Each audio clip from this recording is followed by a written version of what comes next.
in the last couple of years, I've asked myself at the start of every practice, how can we give the players and the team confidence to progress as a unit?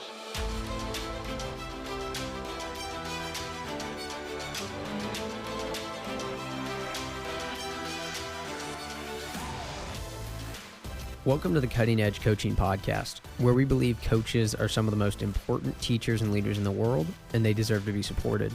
I'm your host, Luke Gromer, and every week we're bringing you conversations with coaches, experts, and leaders from across sports that will give you practical ideas and strategies that you can apply in your coaching to develop high-performing teams and high-character people. Coaches, I'm excited to welcome Coach Paull Kelleher to the podcast. Paul is the head coach for the Ireland U18 men's basketball team.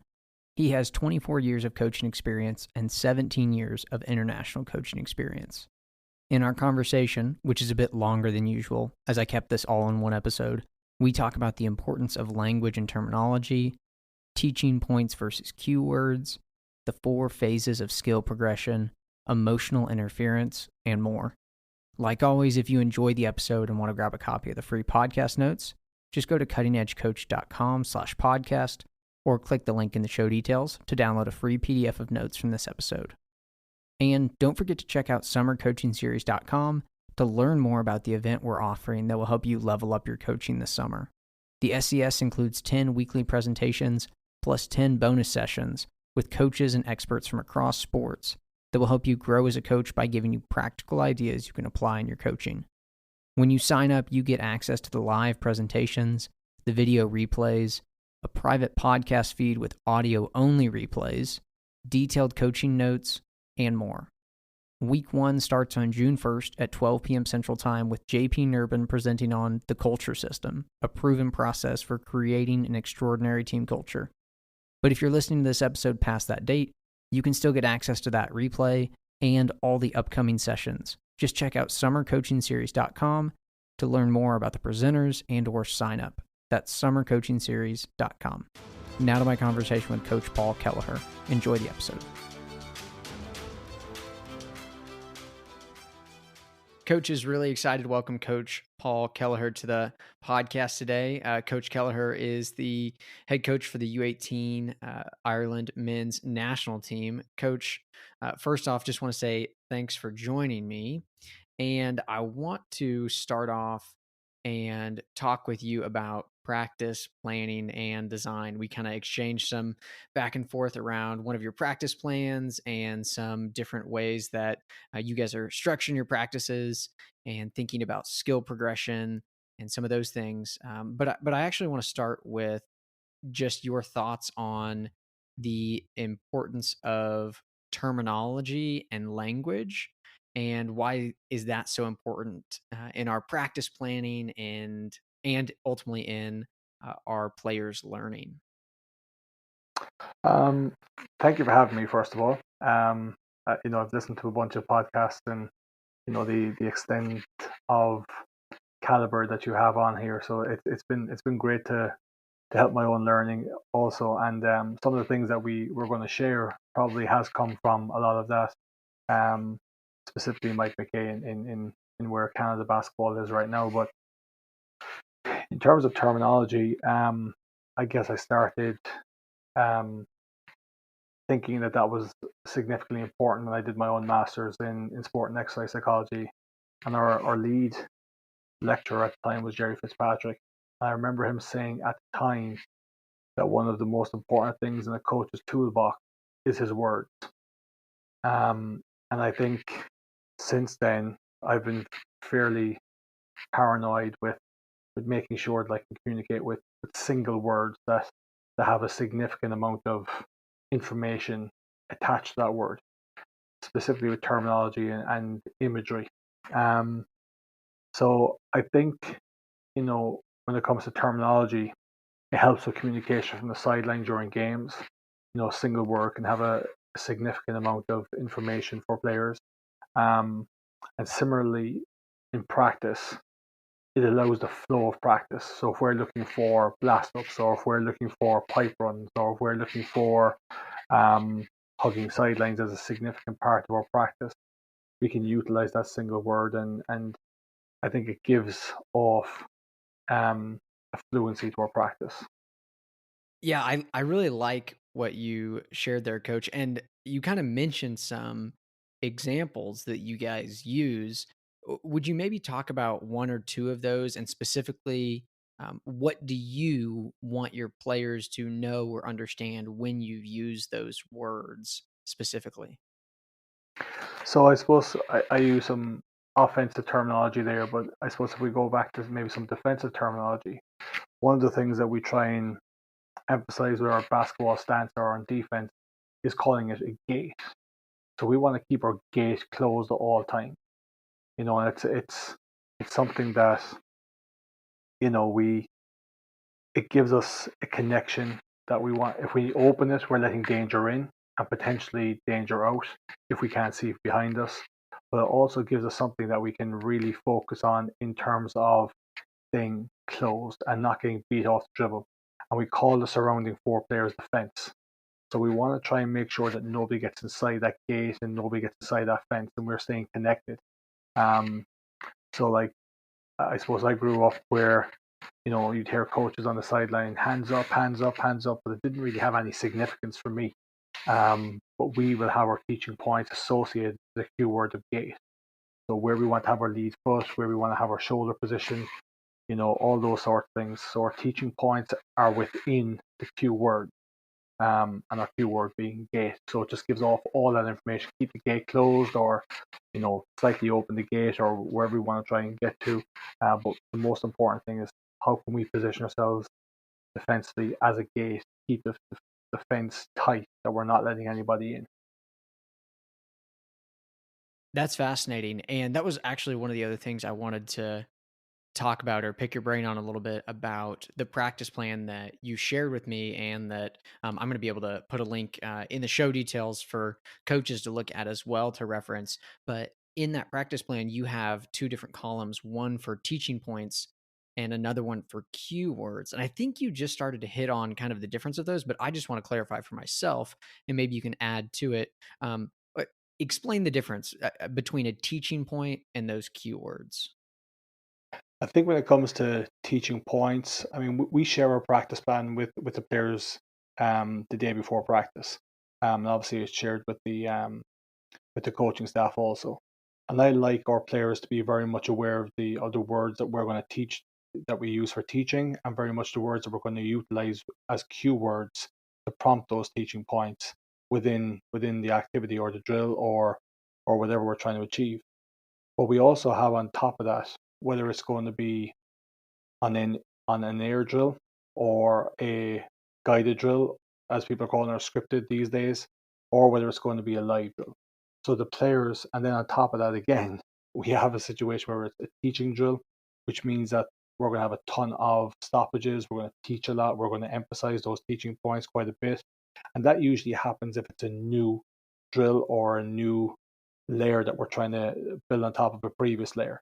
And then we have a learning drill, which means that we're probably going to teach or kind of emphasize as we play and not stop as much, but we're still trying to get an awful lot of. So in that phase, it'll be an awful lot of cue words we're probably going to utilize. And then there's the competitive phase where we're going to try and coach an awful lot, like as if we're in a game scenario. Um, and they're the sort of things that the players are aware of. And I think it helps them kind of stay focused in the practice as well. And it helps us to know what our roles are as coaches. And recently we've started adding in who's leading those activities from a coaching perspective, so that, the players aren't hearing me talk the entire time, which isn't a good thing. But also it allows me, which I've started to build in, and I've got my own side practice plan that I like to know what I'm trying to achieve, whether it's connecting with a player through that practice, whether it's um, making sure I'm letting an assistant coach lead, and what I'm looking for them, and what my role is in when they're leading the activity. So I think practice planning allows me to utilize my time effectively, but also the staff to do that. But the coach or the players are aware of what our teaching points are. They can read them the night before. They can be aware of them, and also the cue words that we're going to talk about, whether it's and we could use the same activity, but in 2 days of our training camp. But the cue word for that activity could be different depending on what we're trying to emphasize to get better at. So the players are very much aware now. Especially this group, we've had 4 or 5 training camps at this point, so they're very much aware of what we're trying to achieve with our practice plans by sending it to them day before our training camps. That's awesome. And I think there's a couple things that I want to highlight out of what you just shared there.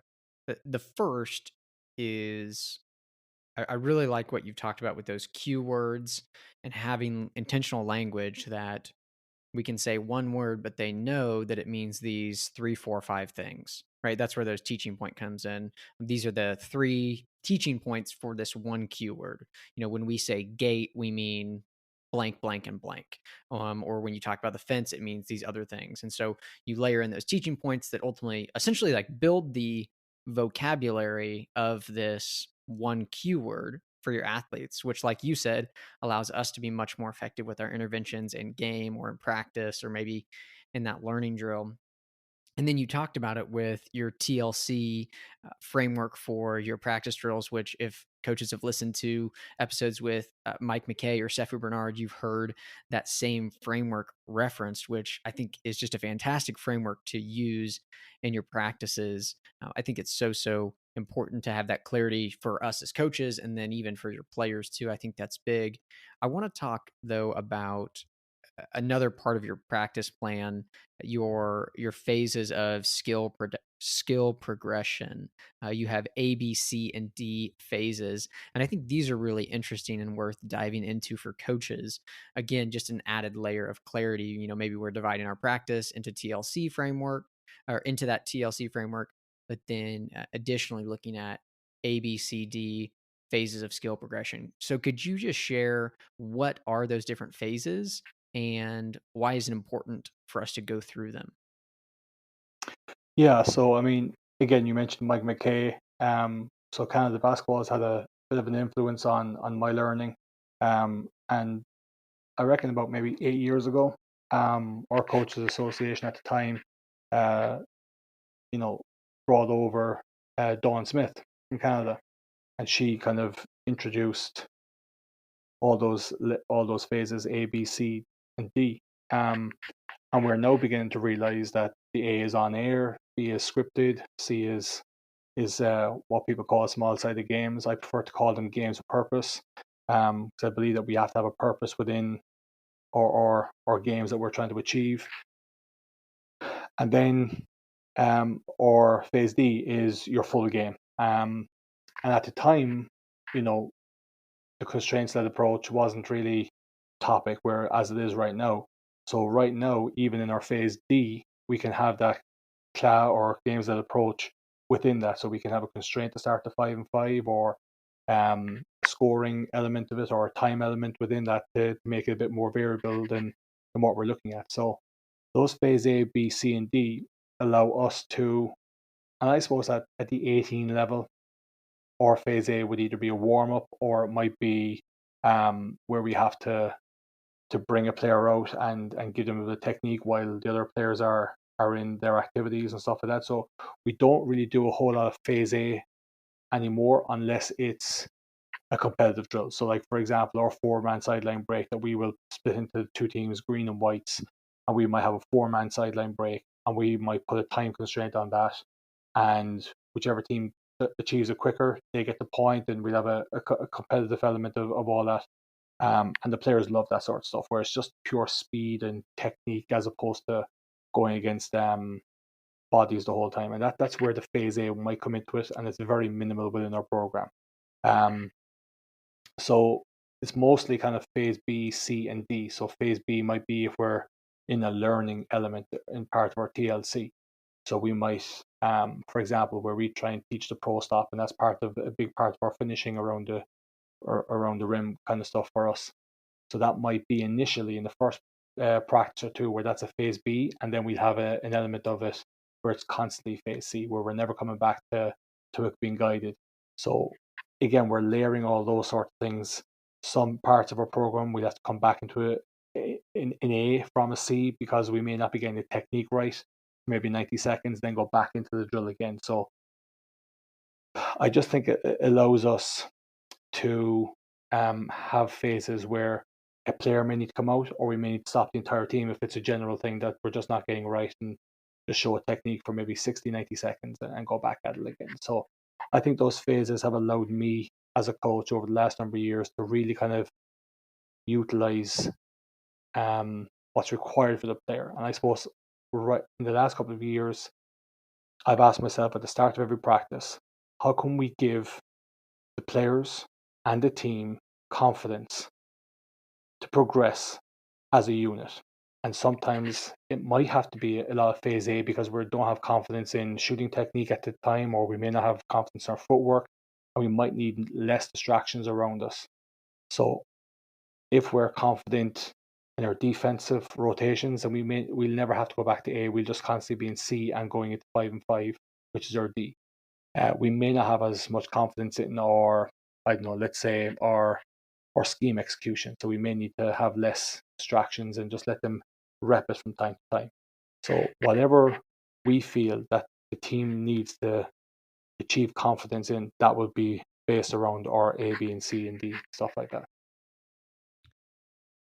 I like that framework again, just for clarity for us as coaches to consider, and then considering the needs of our athletes or our team. One of the things I'm curious about is that jump from B to C.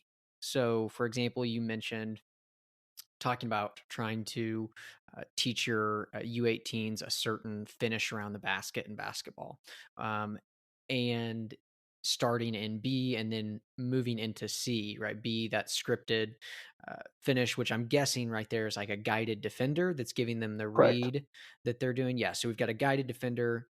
Defender does this. This means that you're doing this on offense. But the question I have is then how do you get that to show up in the game? So we made them do it with a guided defender. How do you make it more likely that it will show up in phase C or D? We play a ton of one-on-one. So, for us, we will probably, so a simple drill, for example, is, we have two different types of finishes. We have a speed finish where, there's no contact by a defender, and we go off of 1 foot. Then we have where the defender is on the hip. Anytime there's contact, we want to try and get to the pro stop where we have an outside pivot foot and things like that.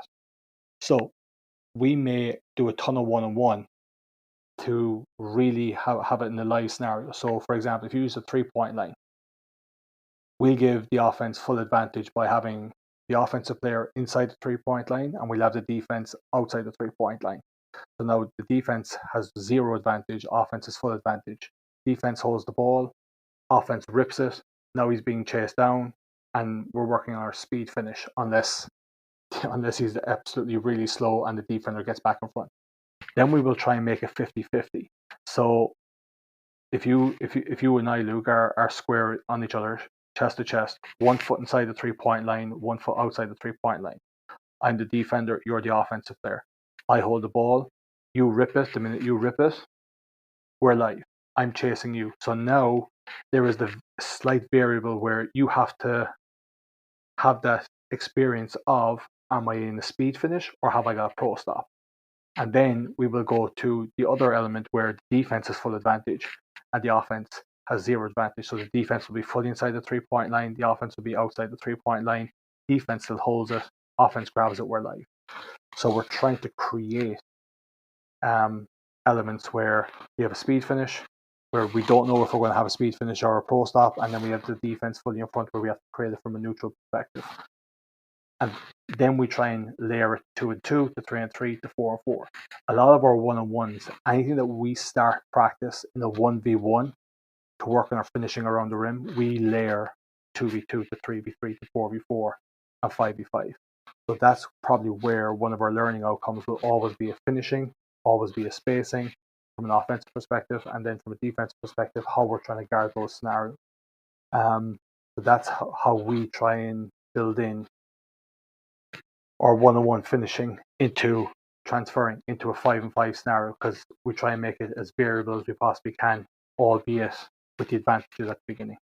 Yeah, and this is mainly selfish because I'm also a basketball coach, but just so I'm understanding correctly, as you begin to layer it in 2-on-2, 3-on-3, 4-on-4, you're still starting with an advantage or disadvantage or neutral, like you were talking about. So you might have 4-on-4, but the offense is starting with that advantage off of the rip, correct? Correct. Okay, great. Yeah, I love that. I think uh, that's really good because ultimately we want them to get reps making those decisions using those skills in the game context, and so giving advantages and disadvantages to just make it more likely to show up, I think is so powerful. And especially then too is if as coaches you and your assistant coaches are using those keywords to remind them of that as they're getting those reps, and give them some feedback on that. Oh, hey, you had him on your back there, go for a quick speed finish, right? Oh, he was on your Correct. hip, right? That's where we need that pro stop there. So I think that's really good. There's two other things I want to hit with practice design, kind of practice planning really quickly. Uh, the first is you mentioned having essentially your own specific practice plan with the word that came to my mind was some success criteria for you in terms of maybe connecting with certain athletes, empowering certain coaches, or coaching in certain ways. Would you talk more about that and maybe what that process is like for you? And what are some of those things that you're giving yourself reminders about going into some practices? Yeah, I suppose the one thing I don't want to do here is kind of preach that I'm getting this right. I'm doing this 25 years, and I think it's only the last 2 years I'm actually getting comfortable with this because I think I've made so many mistakes the previous 23, especially when it comes to not giving autonomy to assistant coaches and probably not developing those relationships within practice. I suppose I grew up from an era where, you know, you said this, you listened, you did it. And now I'm kind of having to reinvent myself to a point where I have to get rid of all those bad skills that, or well, there weren't really skills, but bad habits that I had, where I didn't take players' ideas into consideration, or we didn't ask their information or opinions on certain things. So, like, if we take post practice for a second, like one of the things that we do now with our national teams the last couple of years is we'd send a Google form right after practice and get their feedback on what went well, what do they believe they improved upon today, had they the opportunity to improve on what they outlined in the previous practice that they thought they needed to get better at. And we've actually listened, and I think we've made our practices a lot better because we've taken their information on board. And the players aren't always right, just no more than the coaches aren't always right. But I do think they have some information in there that we can take and improve our practice plan. So one of the things this year in our first couple of practices, they felt that we just spent maybe a small bit too long on one or two of the activities, and we said, you know what? Yeah, we did, but we deliberately did that because we were in the second day of training camp. We felt that they were a bit tired from the day before. So there was a purpose as to reason why we kept it that bit along. We explained that to them, and they go, "Oh, that made sense." And we did have more energy towards the end of the day. So I think when we're able to have those communication points, it just allows us to have a bit of trust of the players, and they trust us that they believe we're doing it for the right reasons. I actually missed your question. Sorry, Luke. I went off on a tangent. No, that's What great. was I the think question that again? was really insightful and helpful as well. But essentially, I was just curious, maybe some of the specific things that you are putting on that practice plan for yourself to make sure that you're growing or kind of that success criteria for yourself. Yeah. So, like, I suppose based off some of the information that the players will have given us, a player may need to just be made aware that we are going to. So, like, one of the things that we have is our PIPS program this year, our personal improvement plans. So one of the things that we want to check in with the players is that when they've identified something that they want to get better at, that we're giving them the platform to improve on that, or we've spoken to them about it, or you know that we're trying to find out, have they got confidence today? Is there something that we haven't done to help them improve their game?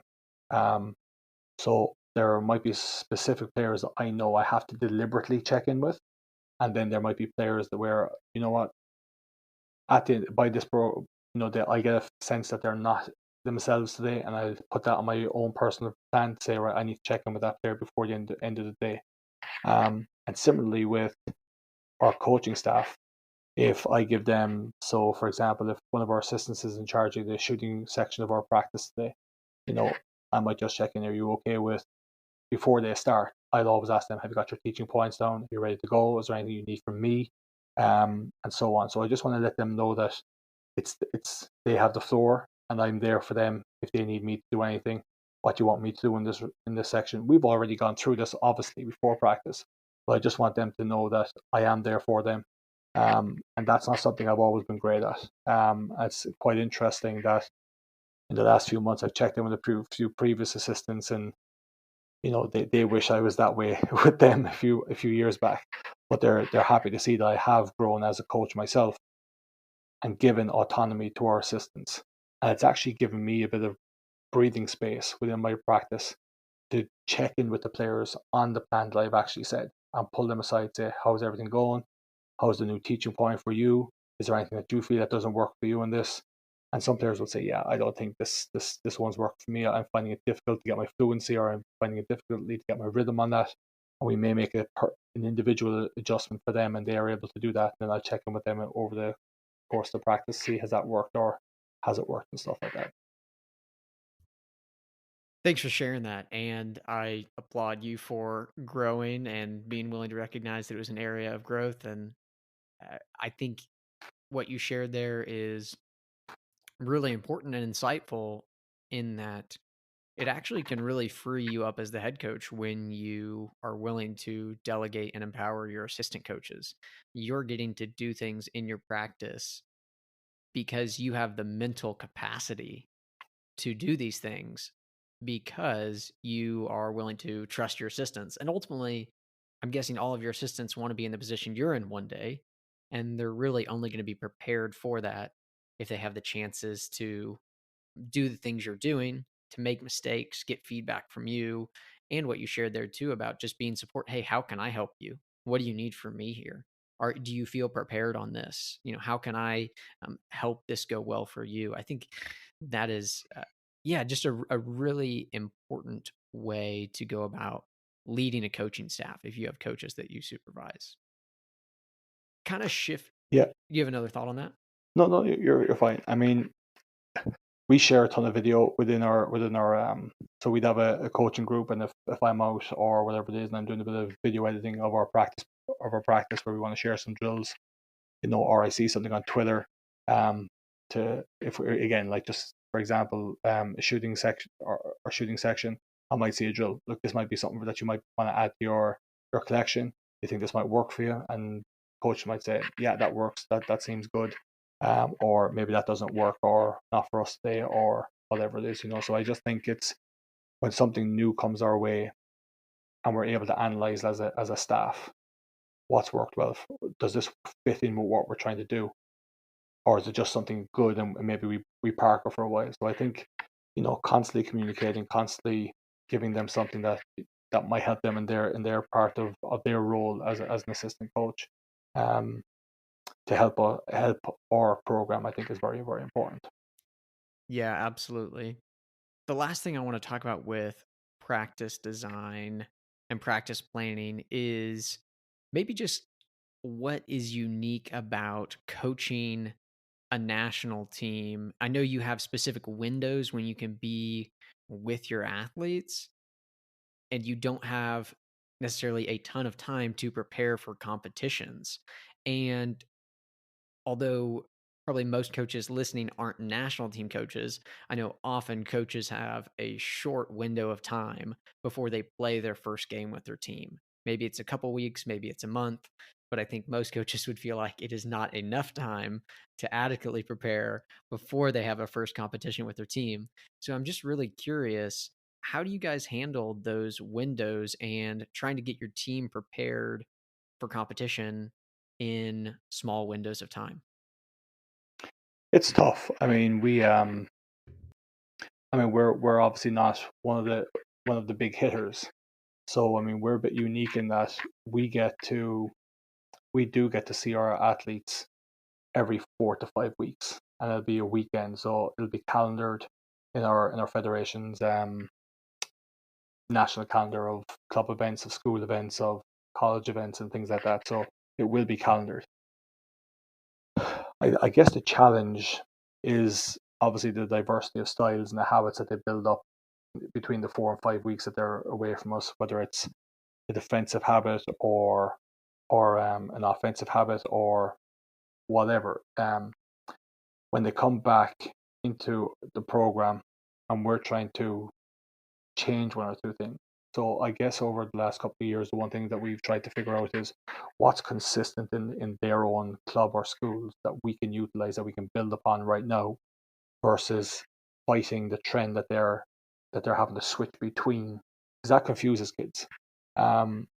So we'll try and do an awful lot around what they already know and try and build into what we're trying to do. And then when their seasons are over with their club and their schools, then we'll start trying to get what we want to achieve. So I suppose trying to find that balance is probably the unique thing. I know other federations, they don't meet at all until the seasons are finished. And that's a little bit easier because then they can just focus directly on them.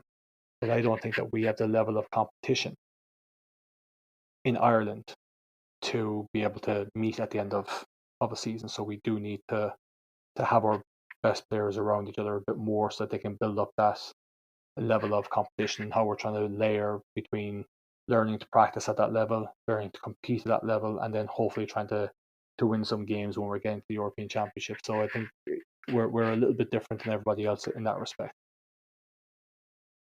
That's awesome. Thanks for sharing that. Really interesting. I think you make a good point there about trying to avoid the confusion of they're being taught this one thing here and we're teaching a completely different thing here. How can we align as closely as possible, essentially just to aid their learning, avoid that confusion?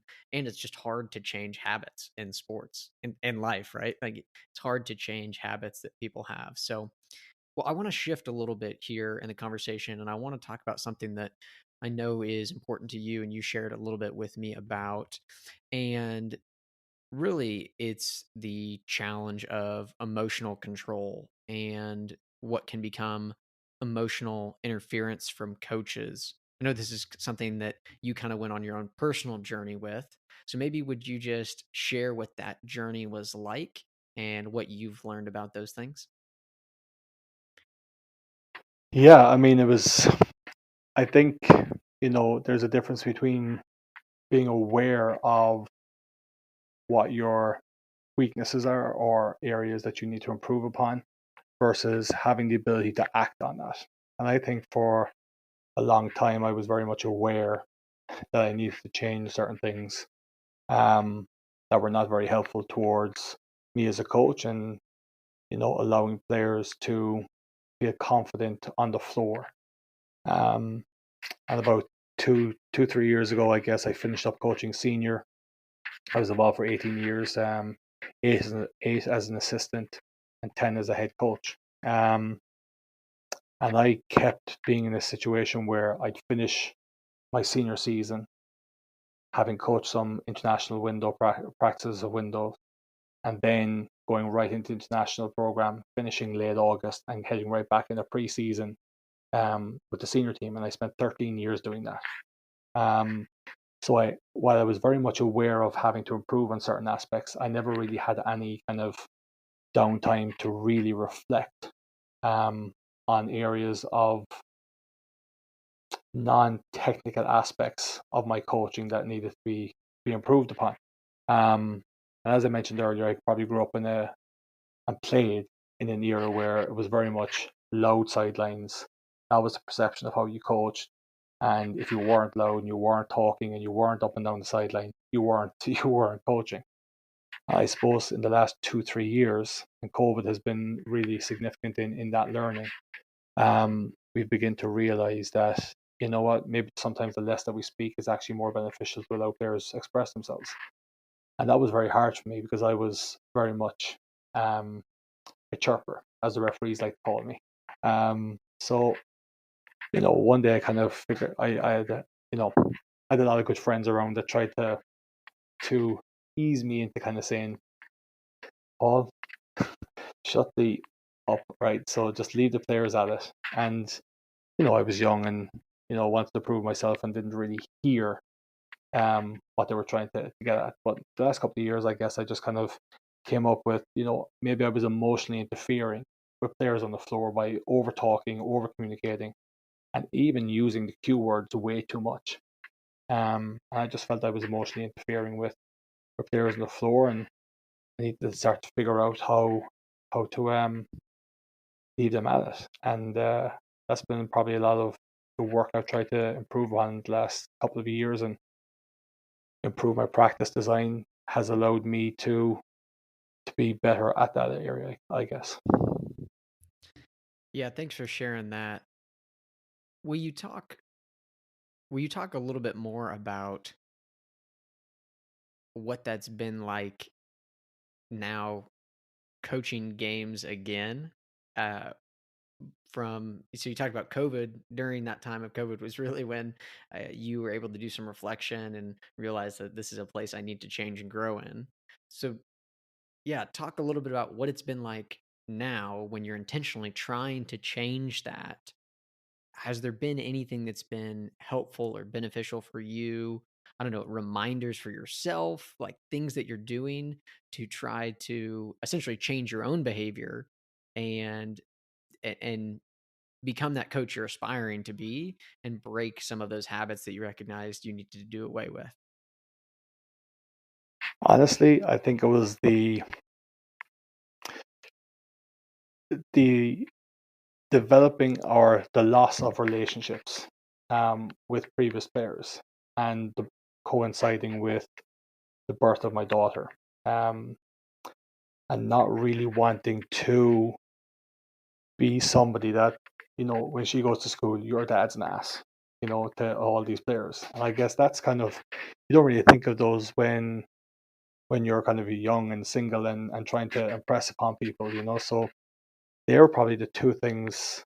I mean, the losing of relationships, I think, was a big one for players. Um, and then obviously, my daughter. Um, but I also think, you know, it's not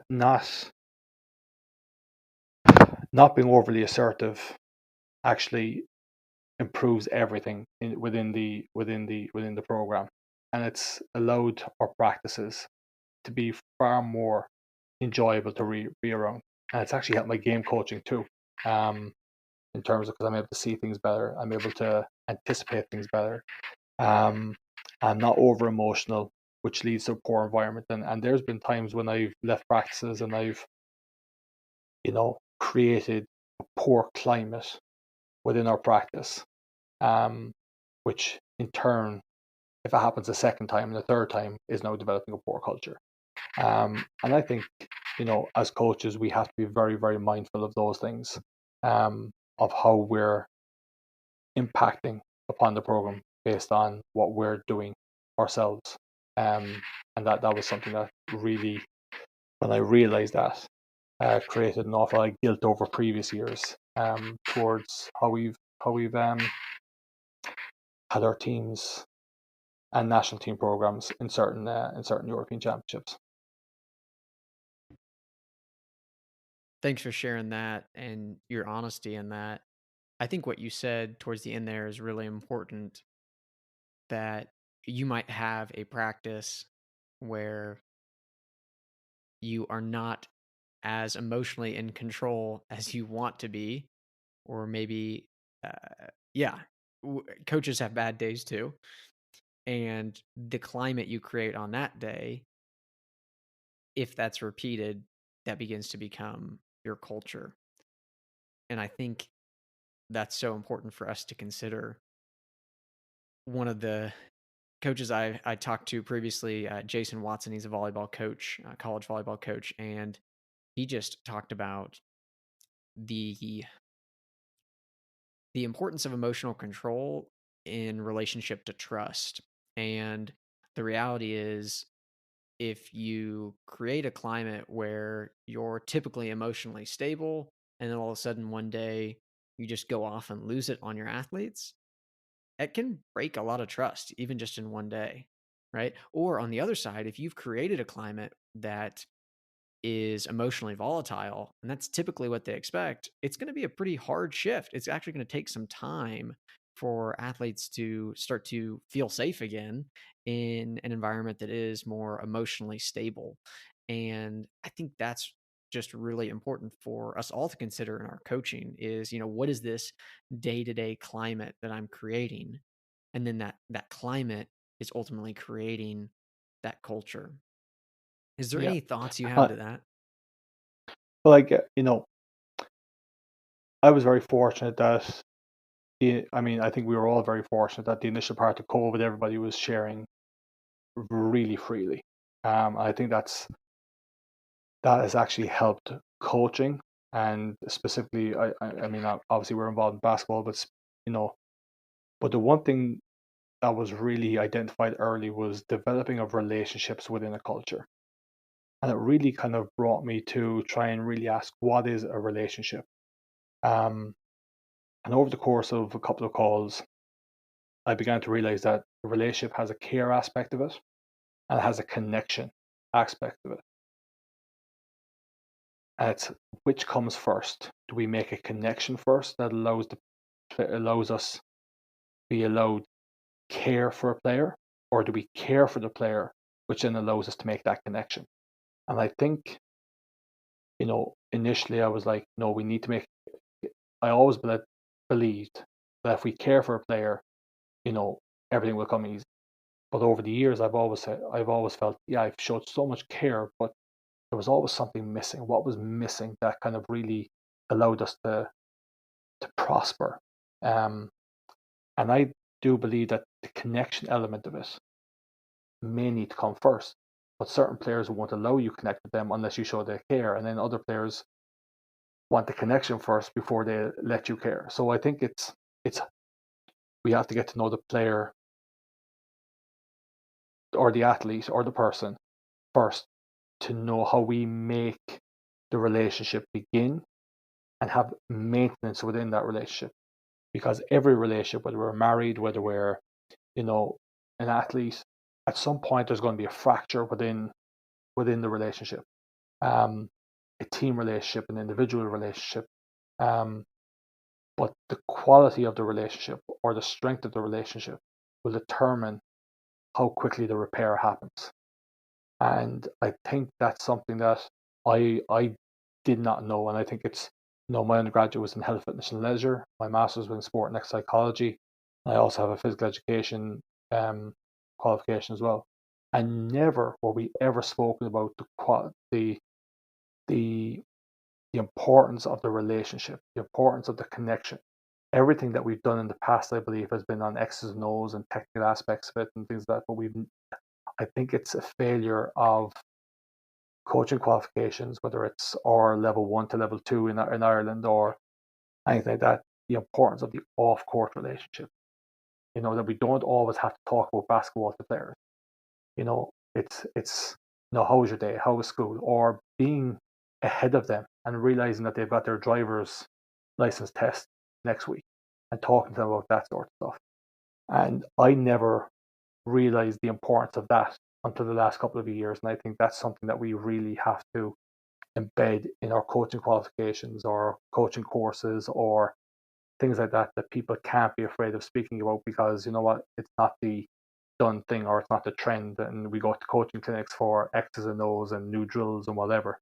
But how about let's go to a coaching conference that talks about developing the relationship between Paul and Luke or whatever it is, and what impact will that have on then the X's and O's.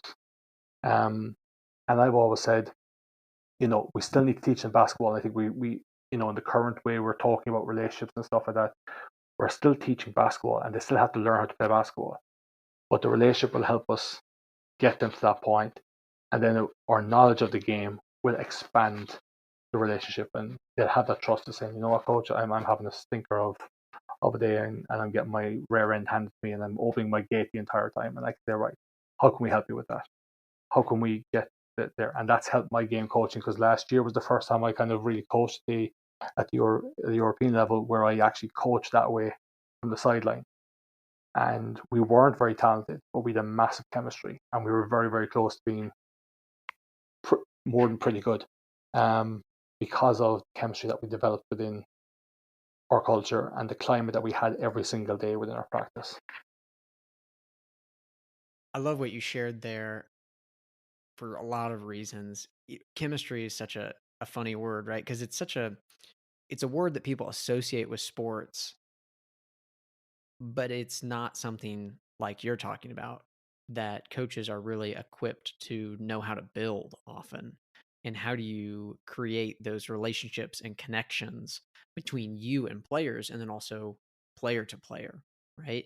And we've got to be able to do that. And you talked about it. You've got to embed it within your culture, within your team. Are there any other practical things that you have done, or maybe you and your coaches have done, uh, as you've made that shift with your program, that have really aided the connection building between coaches and players, or players and players? I mentioned earlier, like one of the things I struggled with was staying quiet. I was very much a talker, um, and one of the things I've struggled with and I've gotten better with in the last year has been team white. You go over there, you're the guys that are taking the time out. Team green, you're going over there, and then just listening to how they're speaking and letting them express their opinions. But the only thing I'll say to them is, you've got to speak our language. So our cue words. You're not allowed to say we're getting beat too easy. That's just a cop out. It's not what we're allowing you say. We need to hear you say, guys, our gates are getting opened way too easy. How can we stay connected? Although, so you have to utilize our language. And I think what that has allowed is for us to communicate way easier. So maybe it's an assessment element of it. I now know that they know what our terminology is, what our language is. Whereas in the past, I would have just said it and assumed that they knew it, but they didn't know how to speak. So, like, speaking back, Paul speaking to Luke needs to be in the language so that when we're in a timeout, it's easy for us. It's now part of our norm. It's a habit. It's part of our chemistry. It's part of our relationships, and we now know how we're going to speak within. But the one thing that we preach massively is appreciating other people's success, and we're very deliberate that if you cannot do that and appreciate your teammate's success, because you might be our go-to guy, but at some point somebody else is going to have a breakthrough moment and a highlight play that's going to be highlighted over our go-to guy. And if you haven't got the ability to appreciate that person's success, then I'm not sure you can be around our program. And we're very deliberate in that in the last couple of years. Whereas I think in the past we had to have the best players. We're not going to be very good unless we do. Um, so I do think there's an awful shift in how we're trying to build our daily climates to make sure that our culture is better long term. I love that. The importance of, yeah, demanding or helping athletes see how important it is to celebrate each other, to appreciate each other's success. It's so powerful, and it's I've shared it on previous podcast episodes, but one of the things that myself and the coaches I coach with do at the end of every practice and every game is we just take a minute or two to do celebrations, and it's just an opportunity for us as coaches or player to player for them to recognize each other for where they lived out our core values or team identity in that practice or that game. And it's so interesting because at first, athletes are kind of uncomfortable doing it. Eh, Just as youth are not used to affirming each other or praising each other. And so it takes a week or two of us modeling it as the coaches and then allowing them opportunities to celebrate and affirm each other. And it's just a really incredible thing when they start to do it, when they start to recognize each other for their successes or for how a teammate helped them succeed. And I think that that is one of the most valuable things we could teach the young people that we coach, how to recognize other people for how they help them succeed, or just recognize people for where they succeed, right? Affirming other people. We all want that in our life and those relationships. Oh, definitely. I mean, I think, as I mentioned that, and as something that we spoke about ourselves last summer, we probably were not the most talented of national teams that we've had in previous years, but they were one of the funnest teams to be around. Our off-court evenings were amazing. Like it's the European Championships is a tough thing to do because you've got 12 to 14 days of doing the exact same thing. And for young kids to get up in the morning, have breakfast, go for a practice walkthrough, come back, watch video, scouting report, lunch, compulsory rest time, warm up for the game, back, bed, repeat, repeat, repeat, repeat, repeat.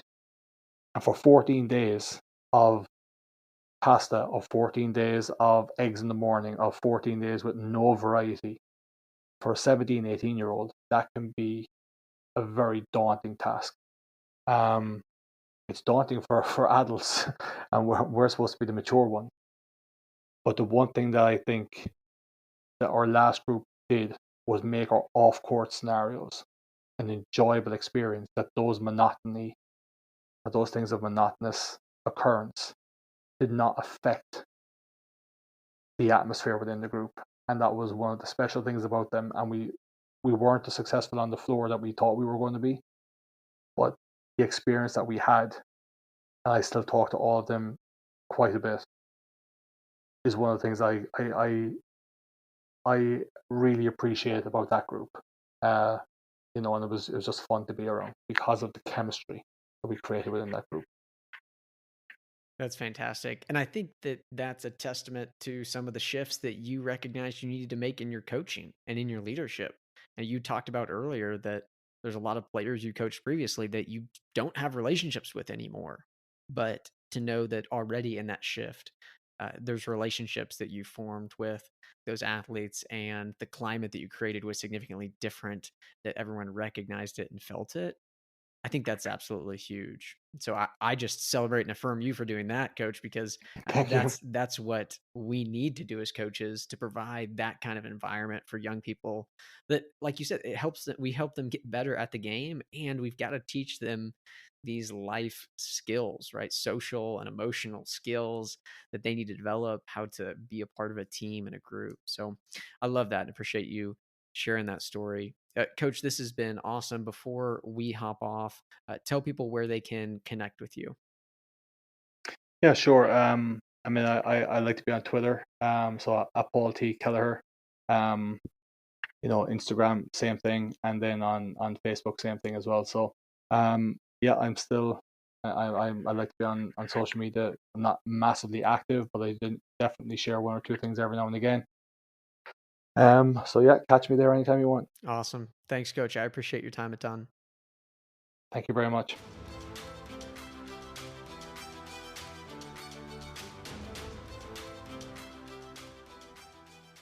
Coaches, thanks for listening to this episode, and a huge thanks to Coach Kelleher for joining me. As always, if you enjoyed the episode and want to grab a copy of the free podcast notes, just go to cuttingedgecoach.com/podcast or click the link in the show details. I've got 3 takeaways from this episode. First is the importance of having both keywords and teaching points. If you haven't, I'd highly encourage you to create a glossary of keywords that you use on your team or in your program, and then bullet point the 2 or 3 teaching points that go into that one keyword. Doing this allows you to communicate significant information quickly. It will improve your coaching in practice and in games, and ultimately improve the learning of your players. Second is the 4 phases of skill progression that Coach Kelleher highlighted. A is on air, B is with a guided defender, C is a small-sided game, and D is the full game, possibly with some constraints. I think it's a really helpful framework for us to use as we plan our practices, then evaluate and reflect on them. If we're spending all of our time in phase A or B, then we shouldn't be surprised when skills or concepts don't show up in phase C or D, and vice versa. Using a framework like this will make you significantly more aware of how you're spending your practice time, which I believe in and of itself will start to improve your practices. And third is Paul's journey of change and growth. He's been coaching for over 20 years, and I so admire that he was willing to take a hard look in the mirror, then make the changes necessary to become the coach he aspires to be. My encouragement for all of us is to follow his example. It will undoubtedly be uncomfortable to take an honest look in the mirror and go about making changes, but it'll be worth it, for your sake and more importantly, for the sake of those you coach and lead. Regardless of how you've gone about your coaching up until this point, we all have the ability to change and grow. So let's do it. And hey, don't forget to check out summercoachingseries.com to learn more or sign up for the 2022 Summer Coaching Series. I hope to see you this summer. Thanks for listening to the podcast.